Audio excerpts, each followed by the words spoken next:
Hi, I'm Laura with Central. Today we are going to learn how to sew a lined drawstring bag.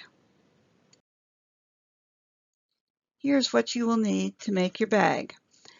For beginners, I find cotton or cotton blends are best. You will need about a 1/4 yard of 2 different patterns or colors.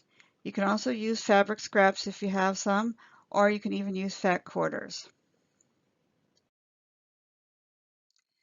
The first thing we need to do is cut our fabric. Cut 2 pieces of lining fabric 9 inches by 11 inches. Cut 2 pieces of outer fabric 9 inches by 11 inches.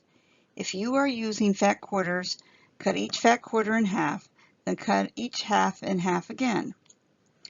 This will yield you 4 pieces of fabric 9 inches by 11 inches. Repeat with the other fat quarter. As you can see, with fat quarters, you have more pieces of fabric. You can make 2 bags with this. Now it's almost time to start sewing our bag, but I do want to mention a few things. Use thread that matches the fabric of your bag. Contrasting thread is used here just to illustrate sewing instructions. Remember to backstitch at the beginning and end of each seam. If you are new to sewing or haven't sewn in a while, practice stitching on some scrap fabric before you're sewing your bag. Iron as you go. For seam allowances, you can use the edge of your sewing machine presser foot as a sewing guide. This will yield a seam allowance of about a 1/4 inch. And also, remember, you can always pause this video at any time or go back in case you've missed something. It's time to start sewing. For the outer bag, you'll be stitching around 3 sides, leaving the top open. When you reach a corner, leave your needle in the fabric, lift your presser foot, and turn your fabric. Put your presser foot back down and repeat at the next corner. You'll be doing the same thing with the inner bag, except you will be leaving a 2-inch opening on one of the long edges. Be sure to backstitch at each side of the 2-inch opening.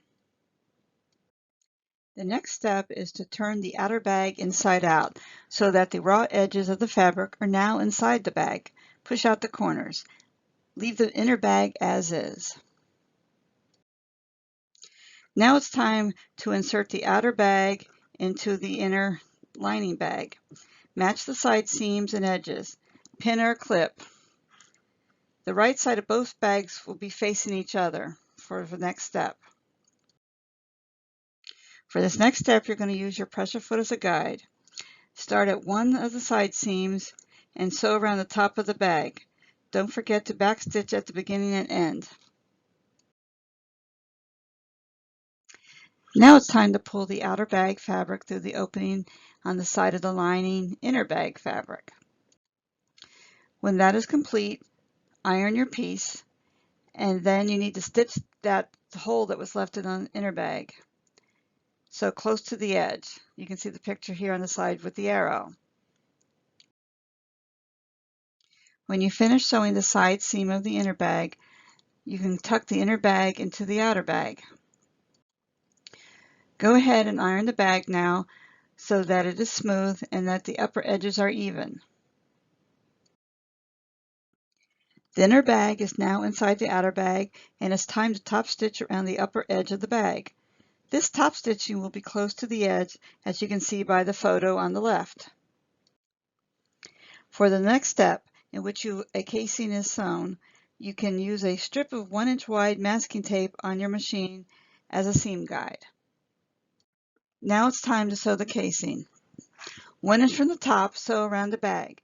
Backstitch at each side seam as you sew around the bag. Then you're going to move another 1 inch down and make another seam around the bag, also backstitching at each side seam. For this program, I'm making a 1-inch casing, but you can adjust the width of your casing if you like, if you're using a narrower ribbon or shoelaces. Using a seam ripper, carefully and slowly cut the stitches that are between those back stitches on the side seams. You're only cutting the stitches on the outer fabric. Do not go through to the inner fabric. You may find it easier to slightly pull the fabric so that you can see the stitches. Now you're going to take your ribbon and cut 2 pieces that are 3 times the width of the bag. You can also use long shoelaces if you prefer. Attach a safety pin to a piece of ribbon. Thread the ribbon through the opening you made in the casing, and you're going to come out at the same side you started. Repeat this on the other edge, and when you have both pieces of ribbon through, make a knot on the ends of each ribbon. Today we've learned how to sew a lined drawstring bag. I hope you enjoyed this virtual program, and remember you can make these bags in any size and patterns you want. Thank you.